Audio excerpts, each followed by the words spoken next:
Sabine Dufay, bonjour. Bonjour. Vous avez écrit aux éditions du Jasmin Schramm et Harrison, tome 1. Pouvez-vous nous parler de cet ouvrage?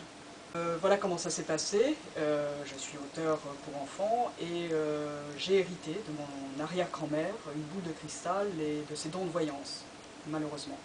Donc au début c'était très sympa, puisque toutes mes copines voulaient que je regarde leur avenir, et elles voulaient savoir si elles allaient rencontrer le prince charmant. Et puis à un moment donné ça m'a ennuyée et j'ai décidé de regarder quelque chose de plus intéressant, c'est-à-dire l'avenir de la Terre. Et c'est là que j'ai découvert l'histoire de Harrison, un petit garçon de 11 ans. Donc ça se passe en 2300. Et ce petit garçon est un enfant à part, très sensible. Alors dans le type de société où il est, on découvre que tous les enfants à leur naissance sont plongés dans un liquide qui s'appelle l'engourdisseur. Et cet engourdisseur les empêche de se poser des questions. Et le seul qui n'est pas touché par ce liquide, c'est Harrison. Donc on apprend dans le livre pourquoi il ne subit pas les effets de ce liquide. Et donc il est très curieux. Il pose beaucoup trop de questions, ce qui fait c'est qu'il est en danger.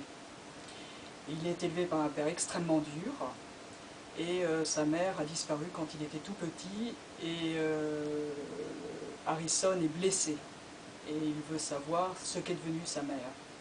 Il a un compagnon, un vieux robot qui s'appelle Schramm, vieux robot qui est destiné à la casse, parce que trop vieux et parce qu'il a la mémoire du passé, chose qu'en n'ont pas les nouveaux robots, les robots nouvelle génération.